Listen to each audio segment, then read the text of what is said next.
Let's go. Dr. Rosie Milligan, one of the most sought-after speakers on the circuit today.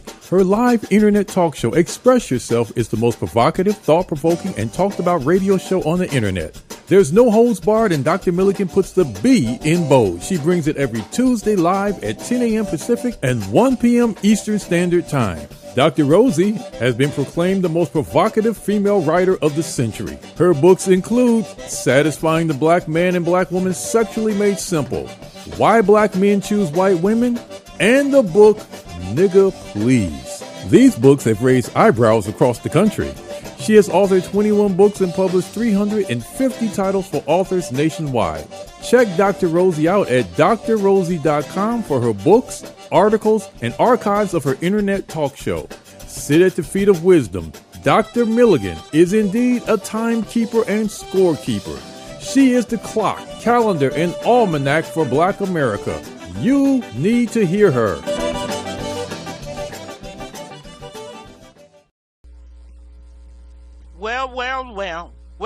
Well.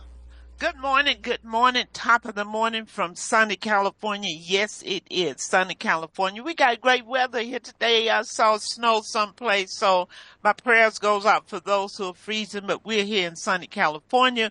You'll listen to the Express Yourself Hour. I am your host, Dr. Rosie Milligan, coming to you live with nothing but straight talk. Folks, that's how we do it around here. Nothing but straight talk.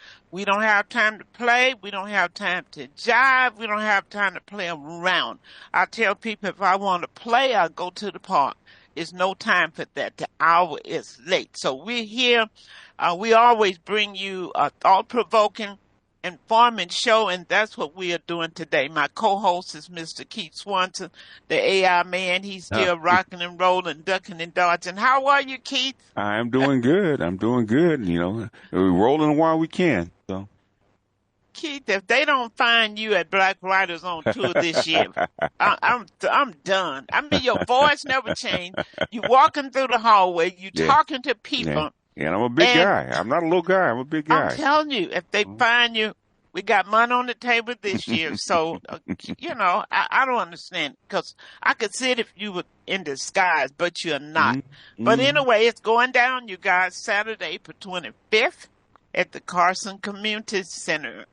That's April 25th, the last Saturday in April. That's the Black Writers on Tour, plus business, plus AI Expo. We're going to jam. We're going to bring the magic to AI, folks, so you don't want to miss it. Parking and admission is free. Many of the seminars are free. Now, what more can you ask? What more can you ask, folks? So, anyway, let's talk about our show. Our show today, it's so dear to me. You know, sometimes when I do shows and I do my research and I think about it, you guys may not believe, but I have to lay down and wipe my eyes and shed tears, because it seems as if I am seeing things that a lot of people are not seeing. So I'm thinking, why are most of our people in a comatose state? Is it comfortable to be ignorant? Is it more comfortable not to know? Because if you know, I don't know. Are people afraid of knowing? It's really not comfortable when you really get to see America and the black folks situation. When you really look at it the way it really is, it can disturb you emotionally. And it can impact you physically, because the stress from it can lead to multiple disease factors. So, folks, today we're going to talk no apologies. We're going to talk about the forecast for Black children if we stay on the path that we're on. I said, if we stay on the path that we are on. We got to think about that. Let's look at some of the situations. You know, we look at racism is a great factor. All of this thing, I agree with all of that. But that's not going to go away. It has always been here with us. So the question becomes, what are we going to do in the face of racism? What we are going to do in the face of the rejection? we're going to have to make a plan. The oppressor is not going to make a plan for your escape. I'm going to say that again. The oppressor is not going to make a plan for your escape, because it is to the wealthy's benefit for you to stay locked down in a poverty condition, because they win. You have to use your credit cards and pay them high interest. You have to shop at their stores. You are dependent on a system for everything you need. You don't have a hospital. Minister Farrakhan talked about that. You know, if a notice came out that blacks cannot shop at any place other than their own stores, what would you do? If a notice came out that blacks will not be admitted in any hospital unless it's black owned, what would you do? Wow. Folks, I want you to think about that. We have to put a plan. We've done everything. And Keith, the only plan that I see that black folks are holding on to and pushing and dear to, a plan as to who we gonna get in the White House. Whew. Lord have mercy. That's the only plan right now. The whole focus is on, will we have the most Democrat representing us? Right. That's the plan. Nothing else. Not saying, are we going to have representatives who going to have an agenda for us? Right. You know, no, well, I'm for the people. I can't do anything just for black folk. Well, when they start discriminating and doing things to the Asian, they pass the law real quick. They've been beating our heads, kicking us down all these years. Is there a law in the book say, don't y'all do that to black folk? And do you see a lot of foreigners in Congress, in the House of Representatives? Yeah. You see, we got to think about not just who's going in that White House. I'm going to say it again. We better think about what's happening in the black house that's in your house. On the lips of everybody is the midterm. How many Democrats we're going to have? How many Republicans we're going to have?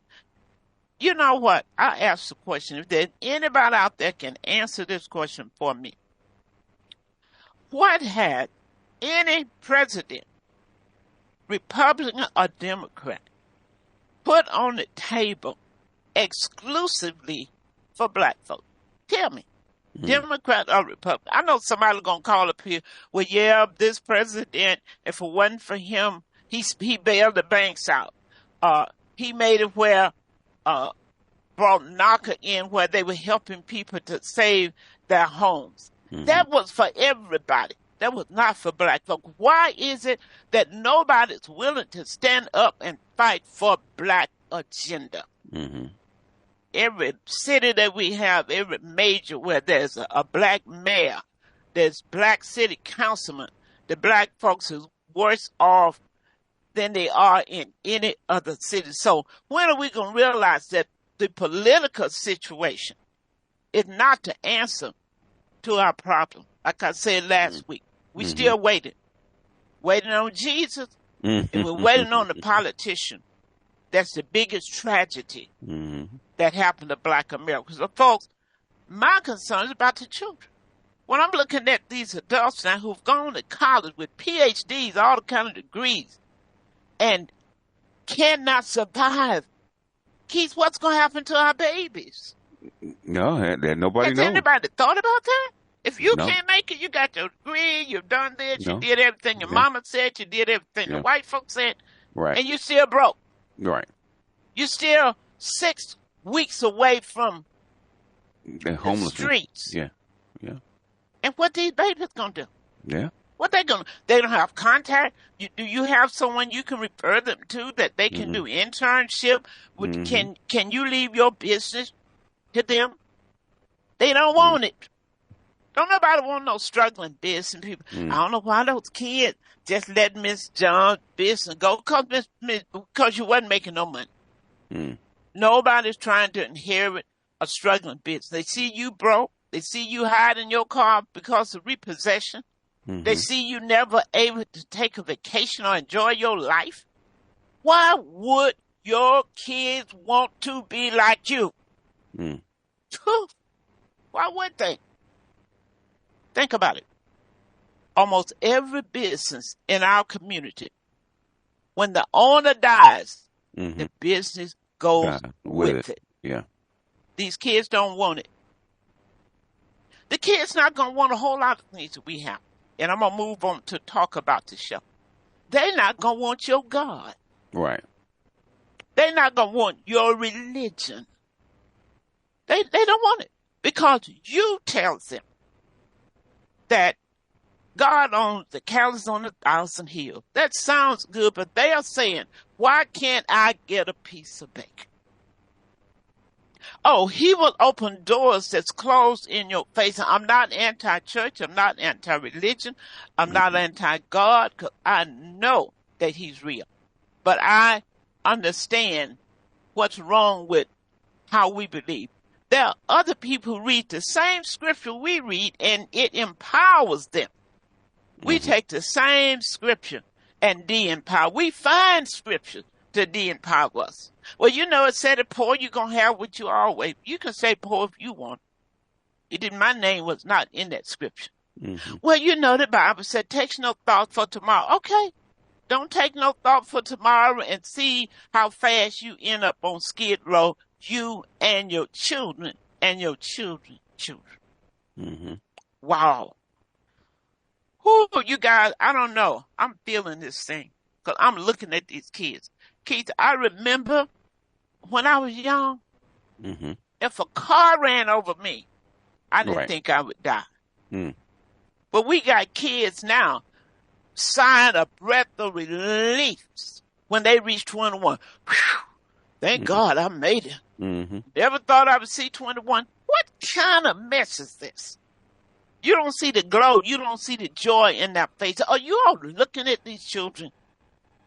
The dim in the eyes. We used to just have fun playing jack rocks and jumping and skipping and playing.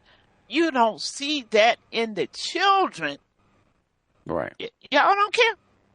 You don't see it. Wow. Look, there's some internal and external. We know external. We know we have racism. We have this. We have that. We can talk about that all day about the white man did, what the Hispanic did, what the Asian did. I don't even talk about what they're doing. There's no comparison. We can't. It's like trying to compare apples and oranges. Nobody came to this country that was stripped of their language, that was separated from their families. Right. It didn't happen to anybody. That's why when people start talking to me about separation, black folks are masonry. You know what they say. Only thing I hate, Doc, I hate to see children separated from their parents. I said, I do too, but let me go back and explain to you what real separation is. Do you realize how we've been separated? Even if we got here, if a man acted as if he was in love with a woman, right, they ship you to another plantation. They didn't bring you here to get married. Now, they did bring you here to have babies, but not get married because they needed some more field hands. They need more field hands. Yep. Yeah, exactly. So they would ship you to another plantation because you getting ready, Yeah, right. So, and they still, right here in Los Angeles, there was a great separation. Keith, remember? About 10 years ago, we're going to tear down these housing projects. Right. And we're going to move these black folks in the project. We're going to send them to Lancaster. We're going to send them. What kind of separation is that? Now, Big Mama would go to the school and get my baby if I was sick, so I wouldn't have to miss my job and lose my job. But now you have that support system is gone because I'm in L.A. and my child is in Lancaster. Folks said that ain't a new form of separation. You tell me what it is. But my point today is not about us, because it seems as if a lot of our people have lost their way, or they so beat down they don't know how to stick their head back up. But these babies. So we know the external. We know the racism. We know about incarceration. We know all about these things. But let's look at the internal structure that we must fix. The internal is the fatherlessness. And we can say, that's not all our blame. Oh, no.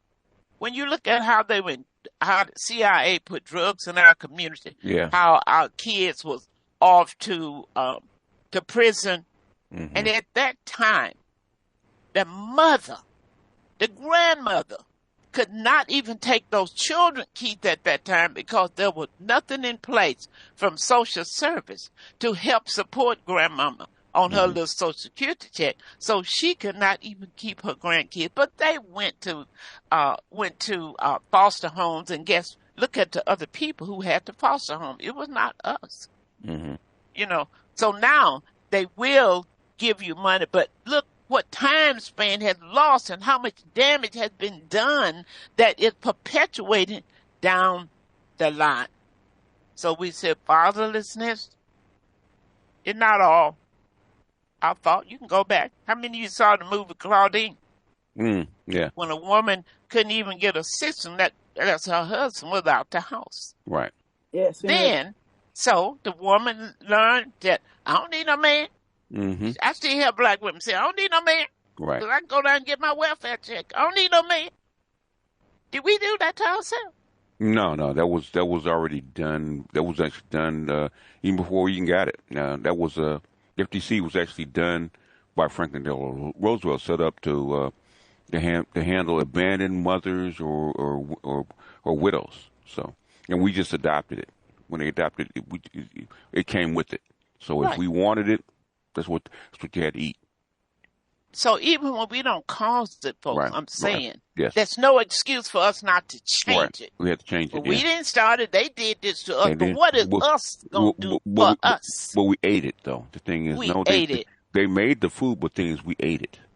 They put the Christmas tree up and we decorated. And we decorated. Yeah, exactly. We decorated. And we have to own that. Okay. The thing is, We have to own it. we have to own it. Okay. We have to own that. So If you can't own up, Keith, you cannot heal.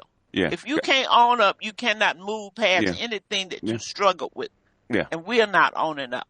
yeah. Internal. Because I hear that somebody was just asking me about that because I did put up a video about that because there's a book by this chick from Minnesota. She actually wrote it. She actually worked for the Clinton Foundation. Remember when they changed the welfare rules? Okay.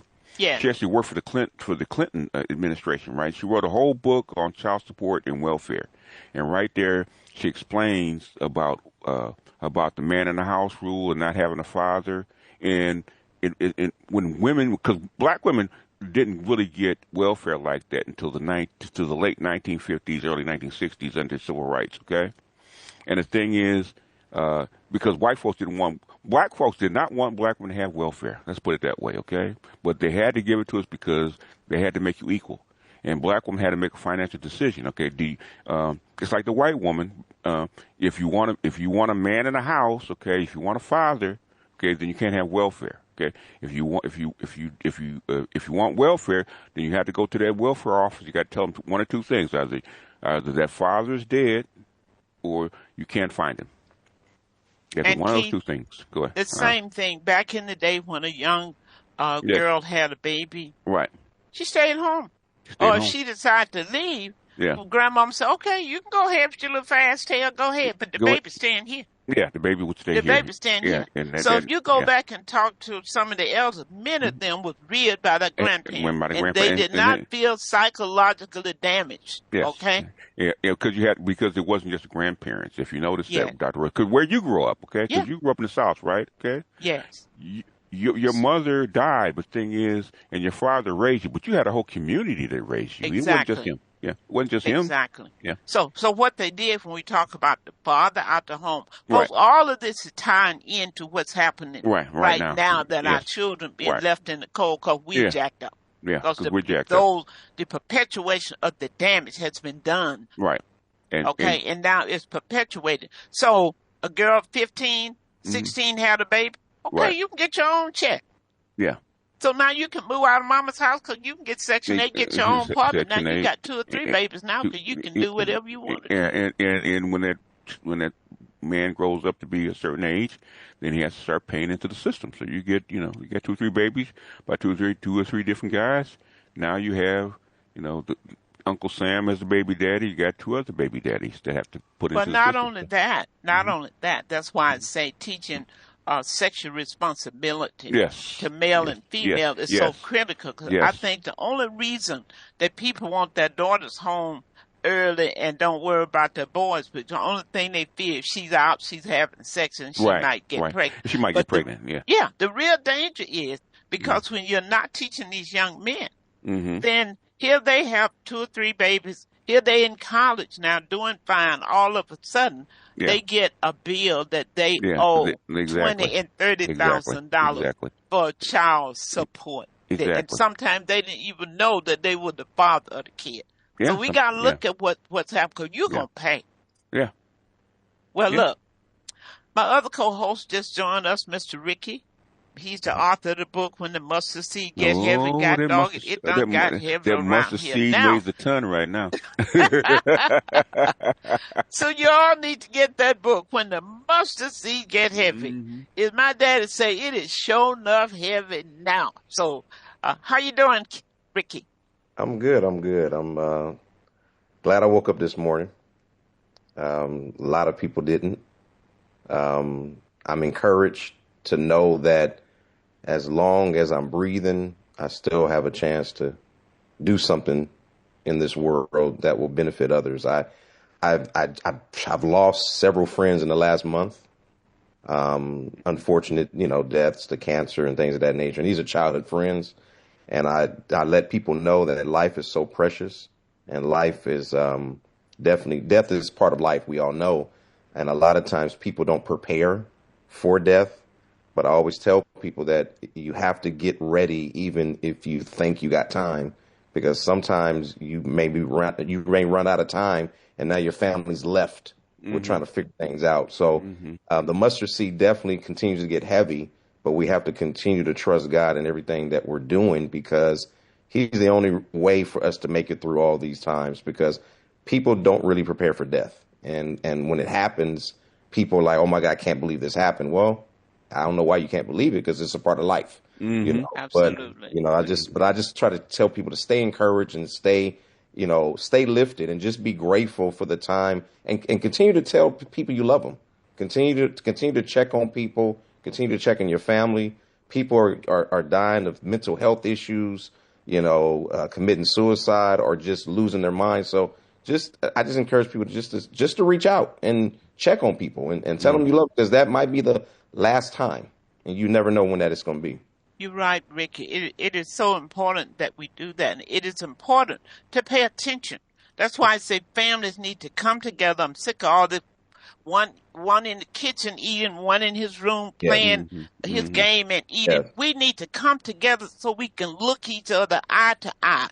And then you need to ask, where you at? You need to have at least once a month now, because things are changing so fast. You need to have a family meeting. At least you can sit down. If it's just the first Sunday in the month, if at least it's just one Sunday, the family ought to eat together and find out what's going on with the other party. I see somebody was holding your book up. Hold it up again so they can see it. When the mustard seed get heavy. But folks, let's get back. Our children. We talked about the fatherlessness. The book is being held up, you guys. Okay. Now, failing schools. Now we know these schools ain't worth do the squat. But no, we're okay because my kid went to college. He got a degree. Oh, he's working for general elect. But you don't care about the other kids. You don't care about these schools' curriculum because your kids are out and gone. Okay? When they're not teaching them how to do anything. Can't change a tire. Can't change the oil. Can't fix a zipper. Can't hem a dress. Can't cook. What can you do? Oh, my God. What can you do? So now everything that you need done for yourself, you got to pay somebody. And you wonder why you broke. Don't know what layaway is. Paying a high interest for everything you get. Wow, failing schools. What we're going to do about it? We know all schools are not failing. They're teaching artificial intelligence. They're teaching skills. They're teaching vocation. But we never ask the question, Why is it not in our school? Because my kid is okay, so I'm not worried about it. But the kid that you don't worry about is the one that would take your kid out. Ouch. That's what we got to think. We need to become community parents. You need to say, every child that walks past me, I am a surrogate parent. Because they don't have parents. When you start talking about what's happening with the kids in the school, check the numbers of how many are coming from foster homes. Okay? With no business ownership. Why aren't kids taught as early as junior high school that they can pursue a job, a career, or a business? No, you got to get out and get 40 years old after white men have laid you off or closed the job down and fired you, and then you strike out in business by default. Well, I know I got to take care of my family, so I'm just going to do this. And then you have these little penny-ante business. Wow. No business ownership. Fractured homes. Economic dependency. Well, I'd rather, look, I'm getting this SSI check, and I ain't trying to get no job, but can I work under the table? Y'all, I'm so sick of these people talking about working under the table. Work under your own table. You won't work under my table and not get paid. You'd rather have $1,000 a month, because that's guaranteed, than to pursue a $3,000 a month career or business of your own. You guys, I help folks who make that transition. And when it's time to pay the beneficiary, I've had people to call me, can you make my check out to so-and-so? Because I'm on so-and-so. I can't do that. You see, if I get a check, they're going to take it. I owe $40,000 child support. I owe internal revenue. I'm just throwing out to you guys, it is a mess, and we got to fix it. Can a white man fix it? No. We have to fix it. That economic dependency. I'm waiting for rescue. So let me ask you this question. I'm going to open the mic. What exactly do we think 20 years from now would look like for young people? 20 years, 2045. What do you think it's going to look like for the young people? You don't want to know. We need to design our future for black youth, not have it destroyed by others. You don't want to know. We're going to open up and, we got people out who want to jump in. Just open that mic, jump in, and tell me what you think. People say I'm negative, so I'm going to keep my mouth shut. Oh, no, Keith, no. Hello, I think somebody's opening up. Joyce, go ahead. Go ahead. Yeah, people say I'm negative, so I'm going to keep my mouth shut. Go ahead, George. Keith playing. I'm serious. People think I'm negative. I'm looking at They do me the same way. They say I preach gloom and doom. If you want an eye-opening, that will actually shock you, look up the AI kung fu robots in China over the past couple of weeks. They're on YouTube right now, okay? And email it to me. Okay. And watch them, okay? And then that will wake you up. If nothing wakes you up, that'll wake you up, okay? I don't know what it's going to take to wake black folks up. I thought, Joyce, go ahead. Open your mic. It's called layoffs, okay? And it's what's happening. Donald Trump, like him or not, he's going to wake people up, like it or not, okay? People are going to wake up under him. You're going to wake up and go fall back to sleep. You can't. You can. Then you have to carry that mustard seed, boy, after you deal with Trump, okay? Well, he is making people think. He's making people think. Yes, he is, like him or not. Joyce, you have your hand up. Open your mic, Joyce, and go ahead. Go ahead, Joyce. And where's Brenda today? Joy? Unmute. Go ahead. Go ahead, Joy. Was it me? Okay. I was just saying that my dad was a good hard worker, and he set us up for a house before they died. It was set up for us, my sister and I. My dad had set up my sister for a good job down at the docks. But the husband she had at the time didn't want her to take it. She could have been set to be retired, doing well now. But he, it's the choices we make too. Choices we make, and I know that's a key. But I know what you're saying. We got to come up higher in our community and our children. We prayed for our children yesterday at church. And no, Sunday they prayed because it's a crisis going on with our children. all this trafficking, this molestation, pedophile stuff. Yeah. They're being indoctrinated with the gender issues. We got the witches and warlocks over these. Teachers are teaching them stuff that's just totally irregular, evil. Indoctrinating them at a young age, so they're getting off a track at a young age. They're not in purpose of destiny because they've been derailed before they can get started. Let me ask you a question. Yes. You said that we're praying for the kids. Do you think sometime that does our faith make us become passive and do nothing? Sometimes I think so. I think we think prayer is action. Faith without works is dead. So we need to do something. There's something that has to be done. I don't have the answers, but I know that there's a crisis. Definitely a crisis right now. And we have to do something. I'm going to talk about solution, plan of escape before we get off of this show. Because prayer alone is not going to work. No. Faith without work strategy. Strategy, yes. Listen to you guys. Write this down. Okay. Faith without strategy is a fantasy. Yes. Okay? Faith without strategy. You hear people say, well, they won't help me do nothing. Won't nobody help me. I've had people come in my office and say that to me. I said, what do you need help doing? What do you need? They don't even know it. They don't even have a plan. I won't nobody help me. Help you do what? Folks, we have got to come out of that being passive. And it's fine to get on your knees, but when you get up and get away from the wishing well, I wish this would happen. It's not. You need to make it happen. Let's ask this question. Will there be jobs for our children if we don't create them? Anybody coming here to take care of your kid? No. They coming to America to carve out a map for themselves and theirs. As they should. Ain't nothing wrong with that. Yeah. Would there be protection if we don't become community parents? Would there be ownership if we don't teach ownership? We got to teach it. We got to teach the kids how important it is to own their own home, not to sell it when you die. We got to teach it. But we're not coming around the table, having these conversations, telling them what to do and how to do it. We have to pivot as Black folks. Things have changed.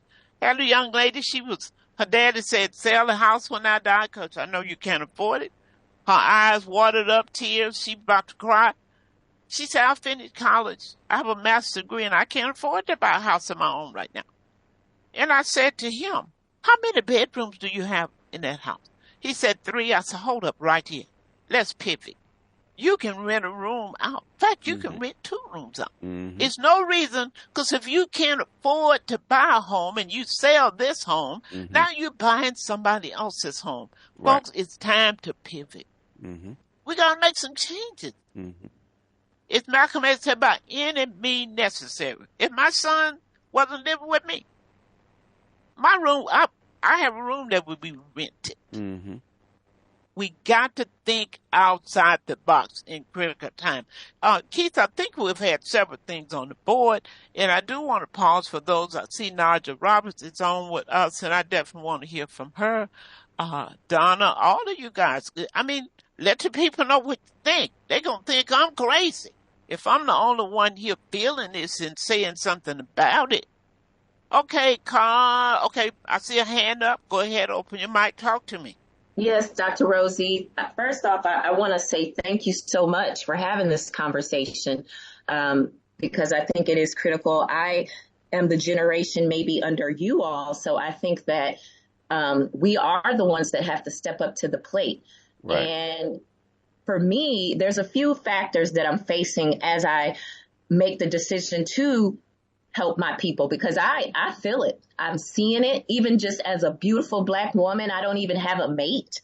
I can't. And it's not because there's not men that try to talk to me. There's just not any like qualified real men, even in their stature.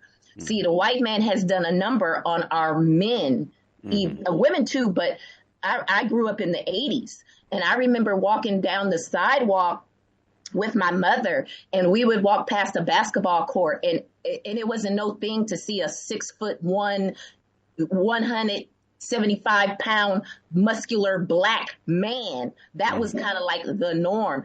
Now you see a bunch of, not saying you need to be that, but you could tell that the breeding has went down to more of the runt of the group. Okay, so that's one factor. The other factor is, of course, our own psychologies and pathologies. But then also we're so jealous of even one another. I can walk into a room and I don't have to worry about that white lady. It's going to be this black woman right here that's going to challenge me and put it on Front Street and make it hard for me. Okay, so that's another factor. Then some of my leaders, they're intimidated. They don't want to give you the torch, even though it's time for them to start teaching you and really bringing you in. They're intimidated when they see your ability to lead. You see? So they don't want to train it. This is just, I'm speaking only from my experience, and they shy away. Okay. So then you have that factor. Then we talking about the white man. Okay. Now we have that element too. And that's the most dominating factor because they have all the finances, all the tricks and the plots and the people of all races and places. Because see, it's not just the white man. The only reason the white man is so powerful is because he has the China man, the black man, the Mexican man, the Indian man, the whoever, the native, whatever you call him. He has us all. So those are the things we're up against. And now we have AI. And I'm going to mention one last thing that I've seen in the world recently is I was sitting at a park right here in the neighborhood. I live in Mid-City. And I must have sat there for a span of 5 hours because I had, just started doing business in my car on the phone. And there was families now coming to pick up their children. And I noticed that there was all these black women that had these foster children. And I kind of could figure it out. You could kind of tell. But they were all of Latino. And this is no offense to anyone who's Latino. I'm not saying that. What I'm saying is, you mean to tell me out of all the black children that are lost and suffering, you go and save a Latino little boy and girl? Uh-huh. And I'm not saying don't save them too, but that's just what I'm putting on the table, and that's just on my heart.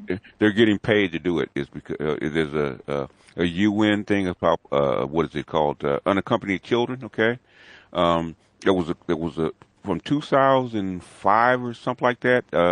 There was an initiative to actually bring in, because it takes a long time to actually transition an adult to a citizen, right? It's quicker if you just bring over the kids and put them in foster homes and train them under citizens already, and it make the transition faster. So but Keith, what she's saying is she's looking at these black women. I understand, and I've seen that too. I mean, we have more children in the foster system than anybody. Oh, yeah. But they're getting more money to train these children is because there is a program for it. That's what I'm trying to tell you. Well, it's time for us to stop being bought off. Well, damn it. It's time for us to do what's right to save our nation, to save our people. Yeah. That's why our politicians are throwing us under the bus because of money. Guess who they're giving the foster black children to? White people. It's really good, Keith, that we heard from this young lady, because she's young. She has a finger on the pulse, and that's what we want. We want to get young people, you guys, into this room, into this living room, to get the knowledge, Ricky, that we're putting out, because they're not hearing it any place else. So it's up to all of us. Get your young people. They need to know. I tell people, I do a town hall meeting here every third Tuesday. This time we had people to bring a few young people. I'm saying you got to get them out. I'm fighting for them. And if they don't know what the fight is, we drop the ball. Then that's why we keep starting over and over with the same issue. We still fighting for what my grandpa fought for. Because nobody finished the job. We got to bring the young people in because all of this is about them. That's why this show is today. I want you to look at your kids, your grandkids, the people that live in your community, the schools. Just look at what's happened to the young people in general. You think it doesn't impact you? Yeah, it does, because you'll be the one scared to go to the store.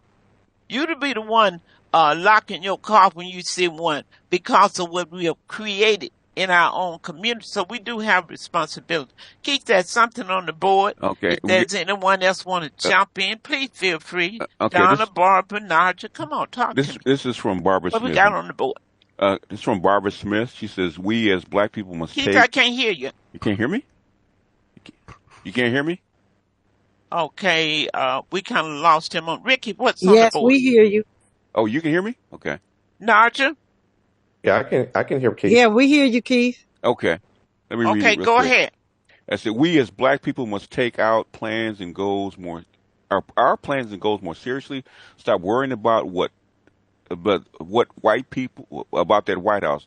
Their rent mortgage is free and do not have to worry about buying food and paying their bills, especially taxes. We must learn the rules and play the game. The thing is, why you have to worry about don't worry about who's in office. Worry about what that person is doing and the policies that they set out for you, because that will affect you, okay? And you got to figure out why, not what they're doing, but why are they doing this, okay? Because it carries over from one president to the next, okay? Regardless of what you think about Donald Trump or Joe Biden or Barack Obama or even going back to Bush, okay? There's a continuity that you have to figure out. What are they trying to do with you and your people, okay? And the people as a whole, where are they going with this?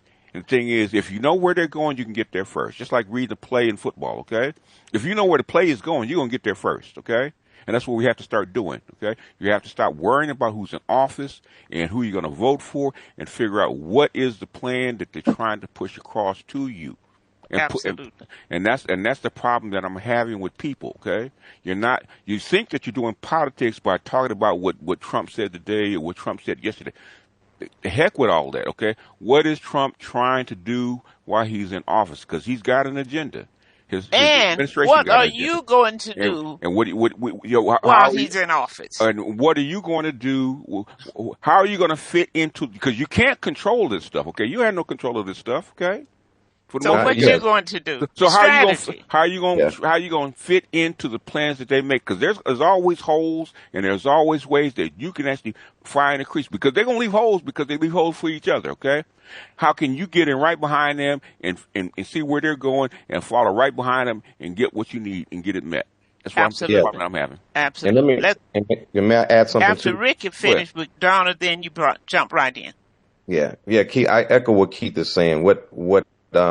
Lately, what we've been discussing at church is we have to understand that God is in control of everything, and He allows things to happen for a reason. Mm-hmm. If you pray for your president, you don't have to like him. You ain't got to agree with him.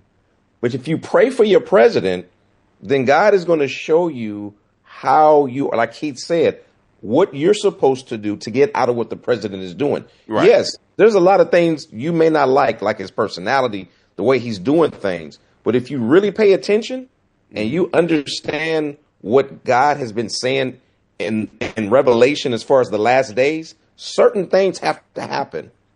Certain things have to come to fruition.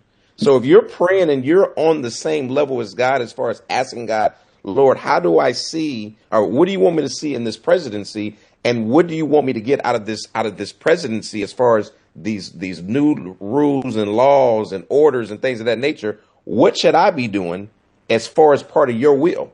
Because he's allowing this president and the administration to do certain things. But if we're missing the message and we're getting caught up in the personal aspect of it, then we're going to miss out on what we're supposed to be getting out of it as far as the benefits and as far as the lessons. Because at the end of the day, all this stuff is happening, like the stuff is happening in Mexico right now and the Middle East, the war that's about to start.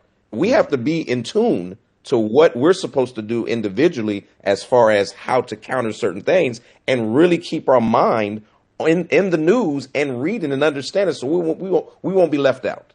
Mm. Yep. Absolutely. We're planning. Go ahead, Donna. Well said, Ricky.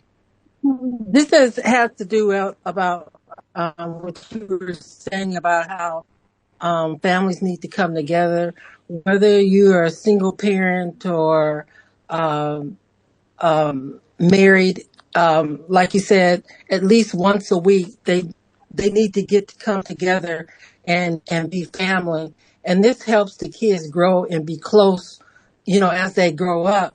And you hear so much about the kids are mad at each other. Their parents pass away, and they're trying to take property from the other one and so forth. The parents need to, as they get older, the parents need to sit down and talk to them if they own any property, and talk to them about the do's and the don'ts of handling property. How be you have to get once the property is turned over to them, they need to understand the importance of knowing how to the responsibilities of the properties, paying the taxes and the do's or don'ts. If you take out if you refinance, make sure that you don't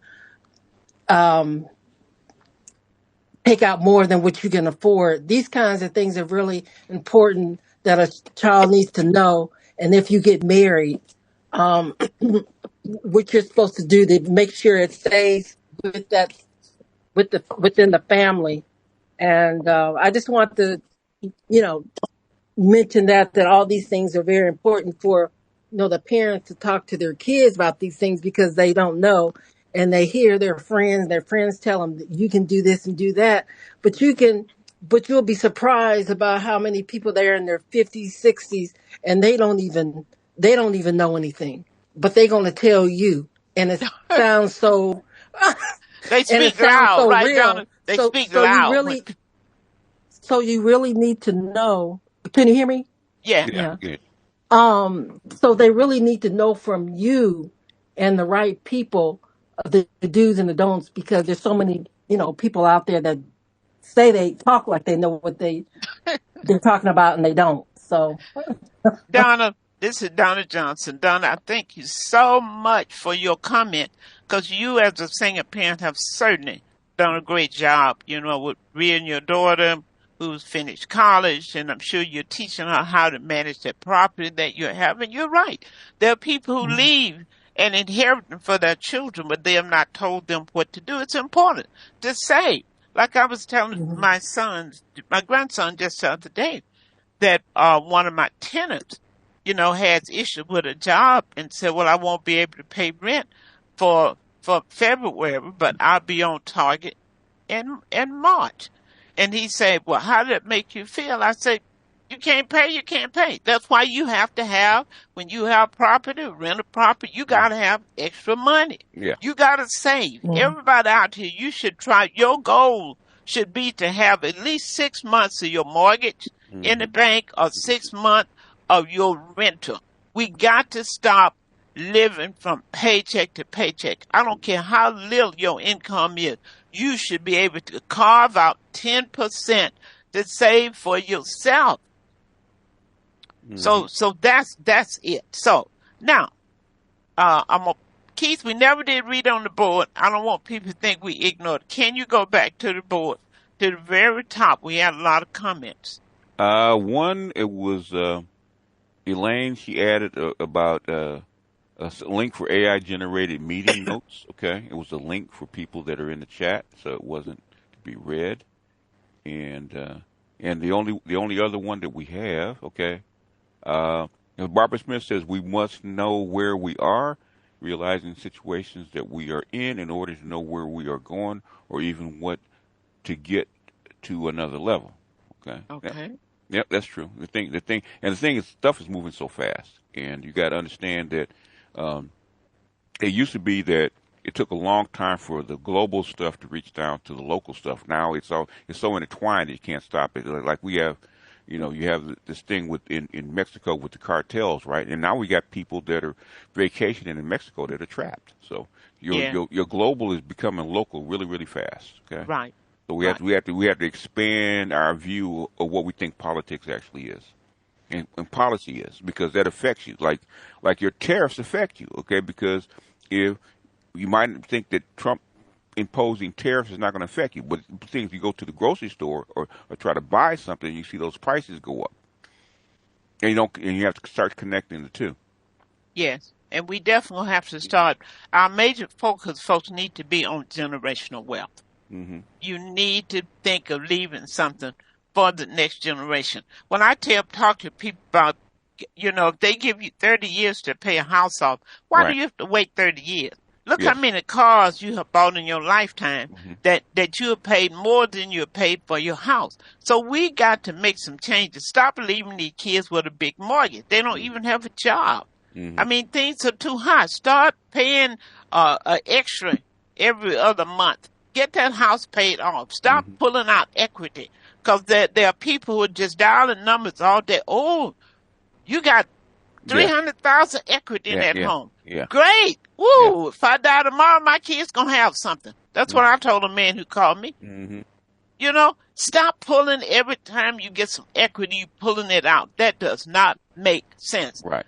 One thing that people can do easy, when you get your income tax back, you lived all the year without it. That should be a good saving plan for you right there. That money should go right in a savings account. Why you start planning for it? Time the man tell you how much you're getting back.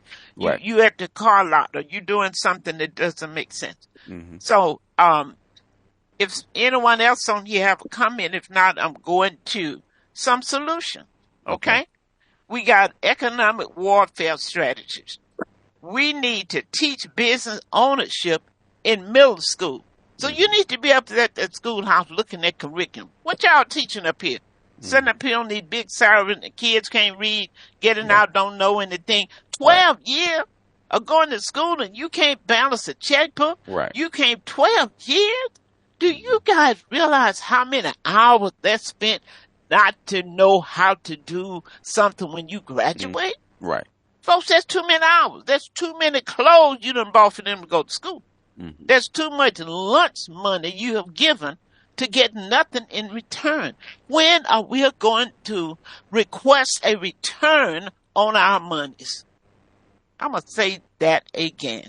When are you going to expect a return on your money? I don't care where it went. You need to have a return. We need apprenticeship pipeline. You go out here, these black contractors, the people that you know that's in the skilled business, they can have a Saturday program, Keith, teaching these young men and women how to do things that they can save money, how to change a tire, how to change your oil, how not to get ripped off when you take your car to the car dealer. They're going to find everything wrong, and since you don't know, if you can't shop talk, they're going to tell you all kind of stuff that you need. They will have you changing a whole set of tires when you might have needed a one on the back needed. Oh, you need to do this because this going to wear out soon. Well, when it wear out, I'll get another one. Okay? So apprenticeship pipeline is so important. My grandson right now is working along with a friend. I said to him, he finished the electrician course. You know, when you finish, there's still a lot you don't know. Right. And you fight, and everybody wants you to have experience. I said, go find out if you can just shadow him. That's what I called it. Yeah. You don't have to get paid. Shadow him. Now, some people, I wouldn't let him be working with him. They need to be paying him. No, he should be paying him to allow him to shadow him. It's a free education. Yes. We don't understand paying dues. Yes. We want to get paid, but we don't want to pay dues. Right. Now he understands stuff that he never laid hands on in school. Right. Wow, you guys. Rich people do that. Rich people do that all the time. All the time. All the time. Go intern for this banker. Go intern for this mortgage broker. Go intern for this person and shadow them. Okay. And most time they end up working. Keith, you know Tim. Yeah. Tim been working with me for 20 years. Right. Tim came to me 20 years ago, asked if he could volunteer to work in my bookstore and the rest. Now he's running my business. Yes. People ask me, when am I going to retire? I said, when Tim quit, okay? You and Tim are joined at the hip, okay? Absolutely. And he started for nothing and ended up working for me. The second, we said economic warfare strategy, education takeover. We need to demand a curriculum change in these schools, folks. Your kids may be out, but we need to get together, go look at their curriculum and say, this is what you must teach. You got to do that. Okay, after school literacy and AI program. If they're not, we need to position and propose to the schools after school program. Because there are students who want to go deeper than what you're offering, who will stay after school and participate in these programs. But have we checked the school curriculum? That is so important. Financial literacy is mandatory. Can your child balance a checkbook? Number one, does your child have a bank account? I don't care if it ain't but $25. Go get it open. Get them introduced to the bank. And what I found out, Keith, that we've gotten so caught up with technology. Everybody, I was going to the bank one day, and my client said to me, why are you going to the bank? You can just deposit that online. I know I can deposit online, but you know why I go to the bank often? Because it's important for them to get to know me. So when I walk in that bank, they all know me. When I needed to try to get sponsorship for something, I talked to the manager there. She said, we can't do it. I'm going to send it to the higher up. She did. So that person have called me. So I don't know whether they're going to do it or not. But folks, y'all don't understand. Networking and relationship is the new money. Say it again. Relationship is the new money. Because these are people who can take you to the next level. Yeah. So don't get locked up in everything online. I don't want to go to anything face to face. You need some face to face. So I'm just drop that on you. Financial literacy. Now, community parenting, membership network, men's restoration program. Well, all this stuff that's happening to the men and to the women. Dolores Williams, she's a client of mine. She has a nonprofit organization called God's Ladies in Charge. And they are working with those young ladies, teaching them etiquette, teaching them how to be what they need to be. And that's the kind of thing that we need. Multi-generation asset planning. If you are not trying to leave a legacy, I don't know, and you say you love your children, you bought them all types of games, you paid good for their tennis shoes, but you're not leaving them anything. But folks, the real story is that not only that there are parents who are not leaving their children anything, but they're leaving their children with the responsibility to have to bury them. Now, folks, that ain't right in no kind of way. And then you hear somebody in the family say, well, you know, you shouldn't cremate Miss Liz, because she always said she didn't want to be cremated. Miss Liz don't have a voice in what's going to happen to her if she didn't plan. If she didn't plan. Exactly. I'm telling you all right now, don't go out there running up a $15,000, $20,000 on your credit card to bury a relative. I don't care who it is. I know some of y'all gonna say that's cold. No. Here you gonna pay all this expense. Everybody walking and breathing know that it's going to come a time that you're going to say goodbye to this world. Yeah, you got to talk about it well before that happens, okay? That's why. That's why I did the show, Keith. It's time to get in your parents' business. Find out what's going on. And if they don't care, if they don't care about what their transition, then, then do the best you can, but I would not pull out a credit card with $15,000 and you can't sell enough chicken dinners, you can't wash enough cars, you can't do enough GoFundMe to pay that kind of money. So you need to be talking at that dinner table. The family reunion need to be more than about meeting and eating. It need to be talking about these things.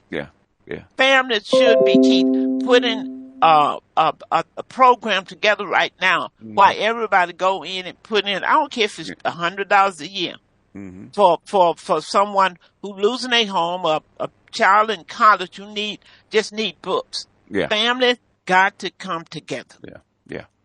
I think we have something else in the on the board, Keith. And children, you have to come together. If your parent is going to make a plan for you to go to school, you need to listen and follow that plan, okay? Mm-hmm. Because if you decide to go out on your own, guess whose responsibility is it for you to go to school? It's yours, okay? Come together. If your parent has made a plan for you, follow it because they have to pay for it, okay? And believe, young folks. Teach them. Believe that we know a little something. Mm-hmm. We've been here a little bit longer than you. And life teaches you something. Mm-hmm. So it's important. It's important. Something else is on the board. Barbara Smith says, shadowing is key to learning great knowledge you all are given to us. In fact, I have a friend of mine. He's actually teaching cloud engineers, okay? Mm-hmm. And a couple of his students have gotten have gotten jobs of $200K. And the thing is, he doesn't teach a boot camp. He teaches an apprenticeship, okay? He teaches you hands-on how to actually do that job that he's doing. He said, I'm going to teach you what I do. And said, go ahead, I'm sorry. That's what we are going, that's going to be part of the strategy. Also, I'm going to say it again. Mm-hmm. Faith without strategies. Right. Is a fantasy. Is a fantasy, yeah. It is. Mm-hmm. We have work to do. In the largest institution that can help us cross this Red Sea. You know, you guys in the Bible, the children of Israel crossing the Red Sea. Mm-hmm. You know who can help us cross it? And we don't hold them responsible. Mm-hmm. I know I'm going to get heat for this. It's the churches. Yeah. I was on a show in D.C. this morning, and they talking about, do we need new leaders? No, we need leaders, but we need information. That's what we need. Mm-hmm. Keith, remember when Dr. Wellsing, all these different speakers would come to California. Yes. I remember myself going all over speaking and lecturing. I remember the hundreds of bookstores. Mm-hmm. I remember all the radio talk show outlets we had. Mm-hmm. Folks, you got to understand what got us in it. We're not hearing from the wise. Because you don't want to pay. If I say I'm going to bring this person in town, the ticket's going to be $35. Right. Everybody want to come free. The hotel wants you to pay them $3,000 to host the event. Mm-hmm. You got to pay $4,000 for advertisement. Right. That's why we're in the ditch, because we are not hearing from the voice of wisdom. Because what? We've gotten so used to free. Mm-hmm. We so used to going to the doctor free because we got a Medicare card. Yeah. Or we got insurance. And now I got insurance. I got Obamacare. I stumped my toe. Just in case it might swell, I'm going to go to the doctor to see. Mm. We have been bulldozed down with, it's free. You can get it for free. You get it for free. It's not free. It's never You don't free. have the speakers. Well. You don't have the radio talk shows that the people can hear us. Mm-hmm. Keith, what's left but the black church? Kathy Hughes said this morning in her commercial, who on Radio 1, God bless her, so proud of what she's done. But she said that we crossed this bridge because of the black churches and black media, which we don't have now. Mm-hmm. We just have a few. So whose voices are we hearing, Keith? Can you realize why we're in the ditch and why we're so jacked up and why we can't get over? People think the church is the pastor. The church is you, okay? It's not the pastor, it's you. Without you, there is no church, okay? Church is one man. So when people start blaming this church doing this, the pastor is one man. So if you got 1,000 ignorant folks in there that don't have the power or the wisdom, because sometimes you're in a church, the pastor is just not aware of certain things that can be done. You need to be the mouthpiece. You can go to the pastor, and they will institute a program because you brought it to them and showed them how it could benefit the people. But they don't know everything. And every member should have every other member's phone number. Okay, call that person. Right. Arrange for meetings inside the church where y'all can get together and strategize, and then bring it to the pastor. Okay. And Keith, what if every church just decided, I'm not even going outside the walls of we're going to make sure that everybody in this church Exactly. is literate. We're going to make sure that everybody in this church have technology skills. Yes. We're going to make sure that we teach business ownership. Right. What if just your members? I'm not asking you to go outside. Just your members. Yes. Wow. Wouldn't that transform this community overnight? If you have 100 people in a church, a small, very tiny church, right, that network together and work together, it's very powerful. 100 people is very powerful when they come together and actually work together. Wow. And I tell people, with radio station, you may not have a business where you have to advertise. But you could just send a donation just to keep it open. That's why they can only have certain programs, because the other folk are paying. It's keeping the station live with their advertisement dollars. So they're not going to have you coming up there talking all your yakety-yak about them and you ain't paying a nickel. They're not going to lose. Rick and bobbing his head. That's right. They're not going to lose that sponsorship for you to get your agenda over, and all you're going to do is talk about what we ought to do and go home and sit down. Radio stations need to break out of their silos, okay? If you have interesting clips, okay, that you have done on your radio program, even if it's audio, right? You can actually take a minute or two clip and put it on YouTube, Twitter, TikTok, Instagram, and Facebook, and advertise your radio. If you take enough of those clips, you actually advertise your whole radio station, right? And bring eyeballs and ears into it, okay? There's a lot of ways you can actually get, advertising is not restricted to what you put on air, okay? Right. You got to break out of your silo. Right. And black folks, I don't know why black folks love silos, man. Okay, this is what I know. These are the walls. I'm gonna stay within those walls. Okay, if you just look over just to the next silo or the next wall and do this, okay, you can bring in a new group of people. Absolutely. And we don't do that. What we need, Keith, is more people to hear our voices. Yeah, exactly. What would happen, you guys, if 1 million people, Ricky, heard this show today? Do you think their lives would be changed? Somebody put in the chat. If you think I agree. 1 million people heard this show today, that they would make a change, put it in the chat. You guys just don't throw it in the chat. If you think lives would be changed, people would start thinking. It would provoke them to think outside of the box. Put it in the chat. And Dr. Rosie, she's on YouTube. If you're in Facebook, if you're in Twitter, if you're in Instagram, all you got to do is drop a link. That's all you got to do. Right. They see the whole show. It's up there. They can see her past shows. If you like a show, take the link and drop it into your email. Email is to 6 people. That's right. They can go to drrosie.com and click on archive. Every show that we have done, you guys, is on YouTube. Yeah. So you need to be sending people there. The one we did about Proposition 19, getting in your parents' business. All of these shows in this, you guys, we are doing our part, and we're going to ask you all to do your part. Send them to drrosie.com and look at all of those shows. Yeah. And Keith, let me drop this on you. Another thing came out yesterday. We got notice that DOJ, the FIN program, says now anybody who buys real estate that's non-financed, that means cash buyers, it must be reported to DOJ, and if not, it's going to be a hefty fine. Okay. Did you hear me? I heard it.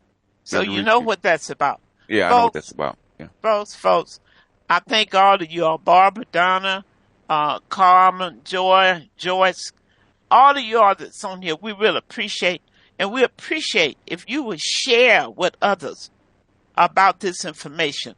This is too vital information going out for us not to share it with others. So, Ricky, thank you as always. You guys, the mustard seed is heavy. You want to go out and get. Ricky, do I have any of your books here at my store? I believe you. Yeah, you did. You purchased. Yeah, you purchased like. Okay, you guys can come to express yourself. I got a Tim question know for Ricky. everything is there. I got a question for Ricky. Can you carry that heavy mustard seed and walk on water at the same time? Nah, No? no. Okay. Only Jesus can do that. You guys come to express yourself. 1425 West Manchester, Sweet Bee, Los Angeles, Manchester, just west of Norman. Come and get your book when the Come get your mustard book. seed get It's heavy, and heavy. get Yeah. ready for Black Writers on Tour. If you have a business, you want to showcase your business. If you don't have a business, you want to be there to those seminars. In other words, go to blackwritersontour.com and check out all the seminars. That's blackwritersontour.com. If you're an author, you want to be there.